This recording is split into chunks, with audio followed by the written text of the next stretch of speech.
I didn't and Appos, T realize I had brought a predator home until I saw his car sitting in the darkness outside my neighborhood. At first, I thought he was just another customer at the grocery store. I was wrong. What started as an ordinary late-night shopping trip turned into one of the most terrifying experiences of my life, and even now, the thought that this man knows where I live still sends a chill down my spine. I and Appos, am a mother of 3 living in a quiet town. My husband works in tech, and I stay home with our children, who were 10, 7, and 3 years old at the time. Grocery shopping was part of my weekly routine, usually done during the day with my youngest daughter tagging along. But on this particular night, everything was different. I had fallen behind on errands, and the refrigerator was nearly empty. The kids had spent the entire day complaining about having nothing to eat. By the time I finally made it to King Kullen, it was after 9 p.m., less than an hour before closing. For once, I was alone. No kids. No distractions. Just me, a shopping cart, and a nearly empty grocery store. The aisles felt strangely quiet that night. The fluorescent lights buzzed overhead, and only a handful of customers wandered through the store. I was comparing cereal prices when I suddenly felt a hand tap my shoulder. I nearly jumped. Standing behind me was a man about my height. He had dark, suntanned skin, a baseball cap pulled low over his eyes, a black t-shirt, jeans, and a red hoodie partially zipped up. He apologized for startling me and asked where I had found a certain bag of chips sitting in my cart. At first, it seemed harmless. I even walked him over to the aisle and showed him exactly where I and Appos, D found them. That should have been the end of it. Instead, he lingered. He started making awkward conversation about the chips, rambling about ingredients and flavors I couldn't and Appos, T care less about. I smiled politely and kept edging away, trying to return to my cart. Then there was a strange pause. A long pause. The kind that makes your stomach tighten for reasons you can and Appos, T explain. Then he smiled and said, and quote, you and Appos, really pretty and quote. Something about the way he said it made my skin crawl. I thanked him quickly and told him I needed to finish shopping before the store closed. Most people would have taken the hint. He didn't and Appos, T. Even after I walked away, he continued following me through the store. Every aisle. Every turn. Every stop. At first, I tried convincing myself I was imagining it. But then I noticed something disturbing. Whenever he passed the aisle I was in, he slowed down. Sometimes he stopped completely, just staring, watching, waiting. The nearly empty store suddenly felt much larger and much more dangerous. I rushed through the rest of my shopping list and headed for checkout. As I unloaded my cart, my heart sank. There he was, standing directly behind me in line. The strange thing was that he only had 2 or 3 items. It felt like he wasn't and Appos, T there to shop anymore. It felt like he was there for me. He didn't and Appos, T say another word. But I could feel his eyes boring into the back of my head. When I finally paid and left, he called after me. And quote, have a good night, Ma and Appos, and quote. I ignored him. Outside, the parking lot was mostly empty. As I loaded groceries into my SUV, I noticed him standing beside an old beat-up Honda. Watching me. Not unloading groceries. Not leaving. Just watching. Even after he got inside his car, he didn't and Appos, T start the engine. He simply sat there. Waiting. A knot formed in my stomach. I hurried into my vehicle and drove home. For most of the drive, I didn't and Appos, T see him. No headlights. No car behind me. Eventually, I started to relax. Then I pulled into my driveway. As I stepped out of my vehicle, something caught my eye. A car. Moving slowly down the street. With its headlights off. The same old Honda. My blood turned cold. The driver rolled to a stop several houses away and remained there in complete darkness. Watching my house. Watching me. I rushed inside and immediately told my husband. By the time he ran outside, the Honda was gone. But that wasn't and Appos, T the end of it. Not even close. A week later, sometime after midnight, our family was asleep when we heard movement outside. Not an animal.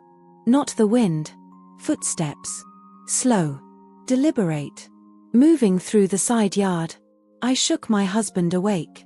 He walked to the bedroom window and carefully slid it open. The moment he looked down, he froze. Someone was standing directly beneath our window, trying to force open the gate leading into our backyard. The second the intruder heard the window open, he looked up. Then he ran.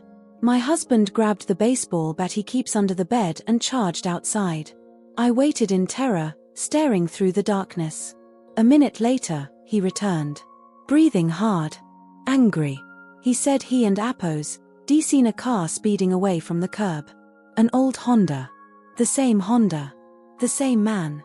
There was no doubt anymore. He hadn't and Appos just followed me home. He had come back. We called the police immediately. An officer arrived within minutes, and we gave the best description we could of both the man and his vehicle. Thankfully, he never returned after that night.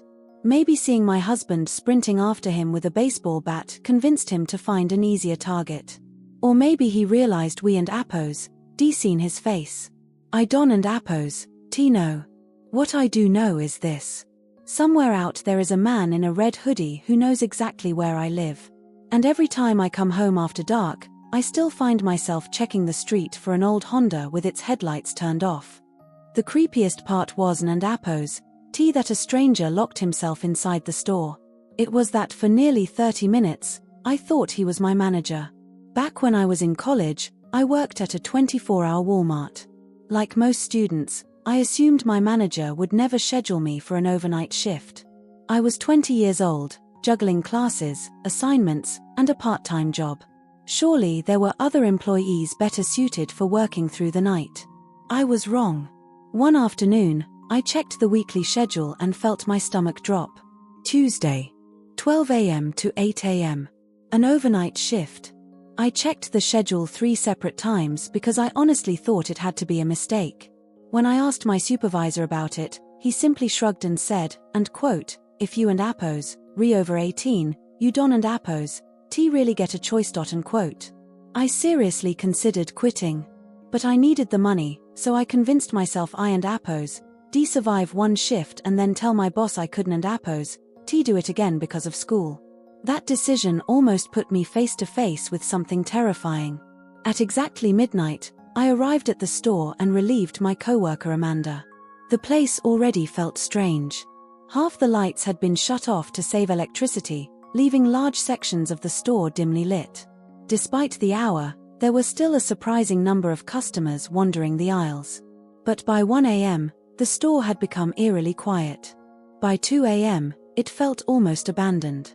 The constant buzz of fluorescent lights echoed through the empty building. Every distant sound seemed amplified. I hadn't and Appos seen a customer in over an hour. The boredom was unbearable. At some point, I started wondering who else was even working that night.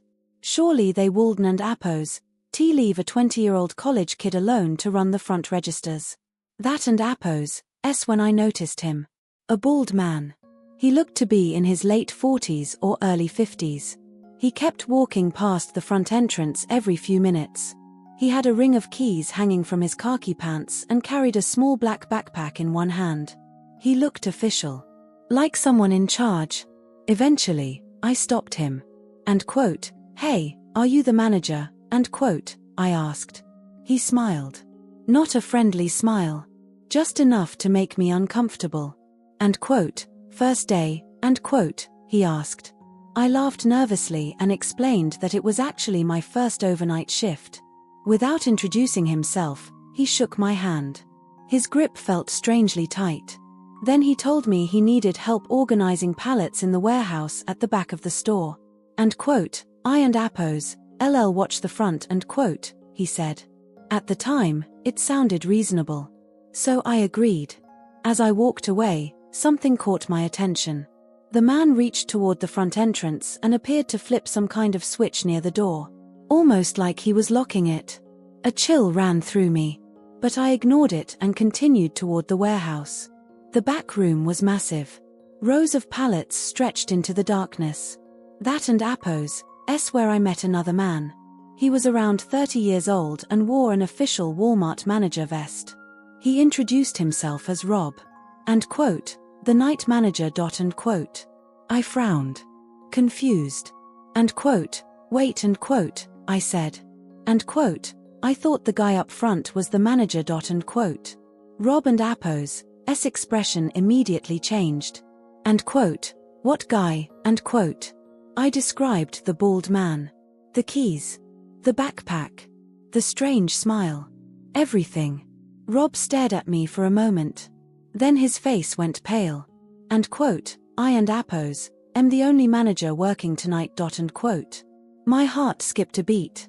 Without another word, Rob told me to show him exactly who I was talking about.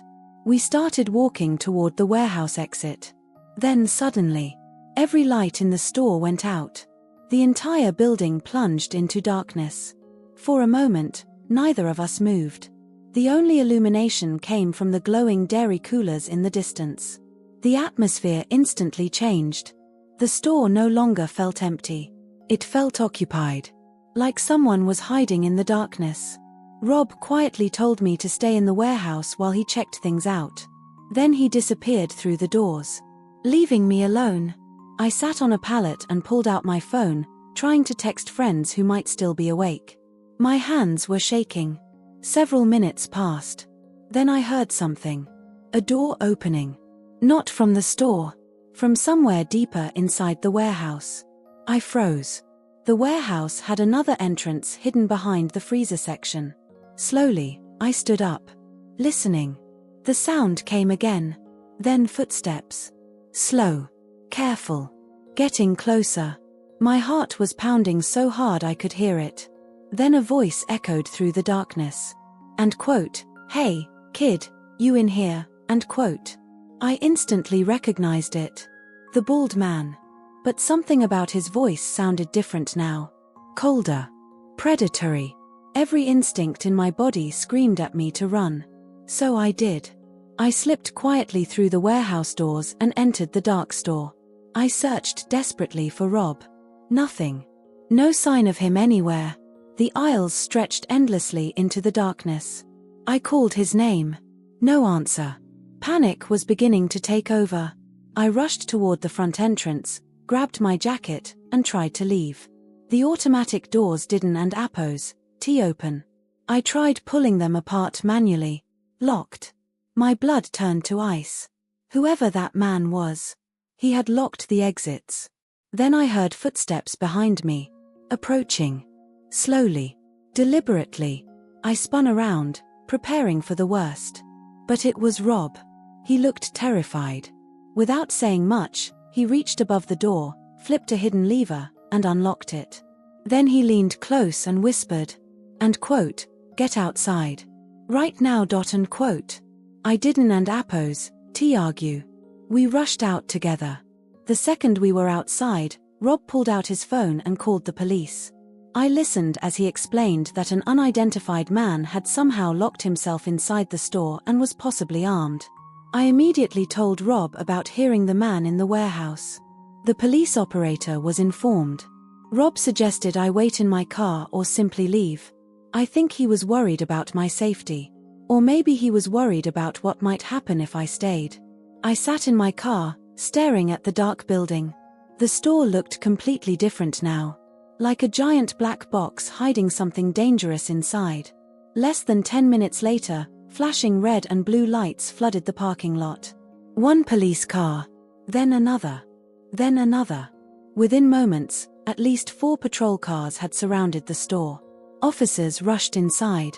And as I watched from my car, I couldn't stop thinking about one thing. If I had stayed in that warehouse just a few minutes longer, I might have found out exactly why that man had been looking for me in the dark. The police never found the man. And that and Apo's the part that still bothers me years later. After I escaped that Walmart overnight shift and watched 4 police cars swarm the building, I eventually drove home. I didn't and Apo's see what happened inside, and honestly, I didn't and Apo's want to. The next time I came into work, my supervisor filled me in on everything. What he told me made my blood run cold. Security footage showed the bald man wandering around the store long before I spoke to him. He wasn't Appos, tea shopping. He was hunting for an opportunity. The cameras captured him circling the aisles repeatedly, stopping at corners, peeking around displays, and constantly checking whether anyone was watching him. According to the footage, after he tricked me into going to the warehouse, he deliberately locked the entrance doors and cut the power to most of the store. Then he headed directly toward the warehouse.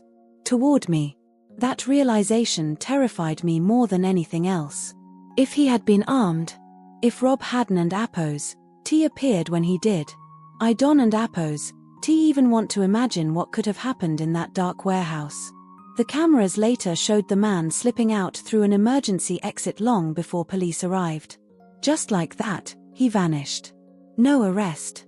No identification. Nothing. After that night, I told my boss I would never work another overnight shift. Thankfully, she agreed. I stayed at the job for a few more months before leaving for good. But every now and then, I still wonder who that man really was and what he intended to do once he found me alone in the dark. That wasn't Appos, T the only creepy experience I and Appos, VE had working nights. A few years later, I got a job as a night restocking worker at a supermarket in a rural town called Great American. It was the largest grocery store for miles and stayed busy right up until closing time. My shift began at 10 p.m., the moment the store closed, and usually ended around 3 a.m. There were always 2 employees scheduled for overnight stocking. Usually me and either Terry, Carter, or Alfonso. On this particular night, I was supposed to be working with Terry. I arrived a few minutes before 10 and unlocked the back entrance using my key. The building felt different once the customers were gone. The cheerful atmosphere disappeared. The empty aisles seemed longer. The silence felt heavier. I headed into the stockroom and began unloading inventory. Using a pallet jack, I wheeled boxes onto the sales floor and started restocking the bread and snack aisle. Everything seemed normal. At least at first. About 30 minutes into my shift, I realized I hadn't Appos, seen Terry. That was unusual. Normally he and Appos, already be complaining about being tired or making jokes while we worked. I walked back to the inventory room. No Terry. No backpack. No sign he and Appos, arrived. Since he was often late, I wasn't Appos, too concerned. I had left the back door cracked open with a door stopper so he could easily get inside when he arrived. Assuming he and Appos, show up soon, I returned to stocking shelves. Another half hour passed. Still no Terry. This time, I headed back to check again. The moment I entered the stockroom, something felt wrong. The back door was closed. I stared at it. I knew for a fact I had left it open. When I opened the door, I found the door stopper lying outside on the pavement. Not inside. Outside. As if someone had deliberately removed it. A cold feeling settled into my stomach. I called Terry and Appos' name. The sound echoed through the empty stockroom. No response. I pulled out my phone and called him. After a few rings, he answered. His voice sounded groggy. Like I and Appos, just woken him up. And quote, Terry, where are you? And quote, I asked. There was a pause. Then he said, and quote, at home. Why? And quote. I froze. And quote, wherein and Appos, you scheduled tonight? And quote. And quote, no. I and Appos, sick. I called in hours ago. And quote. Suddenly, every hair on my arms stood up. I explained about the door stopper. Terry casually suggested it might have slipped loose on its own. Maybe. But I wasn't Appos, convinced. I remembered kicking that stopper tightly under the door. There was no way it should have fallen out by itself. After hanging up, I searched the stockroom. Every corner. Every storage area. Nothing. No one. Eventually, I convinced myself I was overreacting and returned to work. Still, a strange sense of unease followed me. The kind of feeling you get when your instincts are trying to warn you about something. I continued stocking bread when suddenly, crash. A loud noise echoed somewhere across the store. I immediately stood up. That wasn't Appos, T a shelf settling. That was n and appos, T a random sound. Someone was in the building. I stepped into the center aisle where I could see most of the store. The fluorescent lights hummed overhead. Everything looked still. Then I saw him. At the far end of the supermarket. A man dressed entirely in black. He silently crossed the opening of the dairy aisle. For only a second. But it was enough. My heart nearly stopped. The image reminded me of that famous scene from Signs when the alien walks past the birthday party footage. 1 second nothing is there. The next second something impossible appears. Then it and appos, gone. Trying to stay calm, I convinced myself there had to be a logical explanation. Maybe management had sent someone to replace Terry. Maybe nobody had bothered telling me. I started walking quickly down the center aisle. And quote, "Excuse me," and quote, I shouted. My voice echoed through the empty store. No answer. I kept moving. As I passed each aisle, I glanced down every row. Then I saw him again. He was standing at the far end of an aisle. Perfectly still. Facing directly toward me. Watching. Something about the way he stood there made my skin crawl. The second he realized I had seen him, he stepped out of view. I called out again. No response. This time I started running. I wanted answers. I wanted to know who was inside the store with me. When I reached the front registers, I looked toward the bread aisle. And there he was. Far away. Half of his body hidden behind a shelf. His face was pale. His eyes looked unnaturally wide. And his mouth hung open in a strange grin. Slowly. He lifted one hand. And waved me toward him. Not saying a word. Just silently beckoning. Come here. The sight made my stomach twist. Every survival instinct I had screamed that something was wrong. And quote, "Who are you?" and quote, I shouted. The man didn't and appos, answer. Instead, he slowly stepped backward behind the shelf. And disappeared. At that moment, I decided I wasn't and appos, getting paid nearly enough for this. I turned around, walked straight out of the building, got into my car, and called my boss. And quote, "There is some random guy wandering around inside the store," and quote, I told him. My boss sounded annoyed at first. Then concerned. He suggested I either remove the person or call the police. There was absolutely no chance I was confronting that man alone. So I called 911. Then I sat in my car, watching the dark supermarket through the windshield. Waiting. And hoping that whatever was inside stayed inside until the police arrived. I sat in my car watching the dark supermarket, my eyes fixed on the front entrance. Every shadow behind those glass doors seemed to move. Every reflection made me wonder if that man was still wandering the aisles, or standing somewhere watching me. The minutes felt endless. Then, finally, flashing blue and red lights appeared at the end of the parking lot. A police cruiser pulled in. I don and appos, think I and appos, ve ever felt so relieved to see a police officer in my life. I immediately stepped out of my car and met the officer near the entrance. Trying to stay calm, I explained everything that had happened, the mysterious noises, the open back door, the man dressed in black who kept appearing and disappearing throughout the store. The officer listened carefully before asking me to unlock the building. I hesitated. Part of me didn't and appos, want to go back inside. But I also didn't and appos, want the officer searching that massive store alone. So together, we entered. The automatic doors slid open with a mechanical hiss. The store felt even creepier than before. Silent. Empty. The bright overhead lights now seemed cold and unnatural. Every aisle stretched endlessly into the distance. For several minutes, we searched. Nothing. No movement. No sounds. Just silence. The officer occasionally called out, announcing his presence. No response. I started convincing myself the man had somehow slipped out before police arrived. Then we turned into one of the center aisles. And there he was. Standing perfectly still. Waiting. Almost as if he knew we would find him there. The sight made my heart jump into my throat. The man didn't and appos, appear surprised. He didn't and appos, run. He didn't and appos, T even move. He simply stood there staring at us. More specifically, staring at me. The officer immediately ordered him to step forward. And quote, "Police. Come here. Now." And quote. To my surprise, the man obeyed instantly. No resistance. No questions. He calmly walked toward us with an unsettling smile spread across his face. The closer he got, the worse he looked. His clothes were filthy. His skin looked pale and unhealthy. Dark bags hung beneath his eyes as if he hadn't appos, T slept in weeks. And his smile. Something about it felt deeply wrong. The officer quickly placed him in handcuffs. Throughout the entire process, the man barely acknowledged the officer. Instead, his eyes remained locked on me.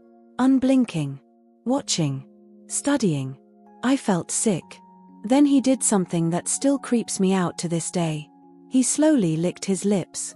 Not once. Several times. As if he was savoring some disturbing thought. The officer asked him what he was doing inside the closed store. For a moment, the man didn't and appos, T answer. He simply kept smiling. Then, in a quiet voice, he finally spoke. And quote, "I was looking for a snack." And quote. That was it. No explanation. No apology. No confusion about why he had broken into a locked supermarket after midnight. Just those 5 words. And quote, "I was looking for a snack." And quote. The officer clearly didn't and appos, T believe him. Neither did I. There was something deeply unsettling about the way he said it. As if it were a joke that only he understood. As the officer escorted him toward the front entrance, the man continued looking back over his shoulder. At me. Still smiling. Still licking his lips. That expression wasn't and appos, T embarrassed. It wasn't and appos, T nervous. It wasn't and appos, T the smile of someone caught doing something wrong. It felt threatening. Predatory. Like he was trying to tell me something without saying a word. Even after he disappeared through the front doors, I couldn't and appos, T shake the feeling that if I had approached him alone in one of those aisles, something terrible would have happened. The officer eventually drove him away, and the parking lot returned to silence. Against all common sense, I finished the rest of my shift. Every sound made me jump. Every aisle felt different. And for the remainder of the night, I couldn't and appos, T stop looking over my shoulder. Needless to say, I never left a door propped open again. And even now, years later, whenever I see someone standing motionless at the end of a store aisle, I remember that smile. And the way he kept looking at me as if I had narrowly escaped becoming the reason he came there that night.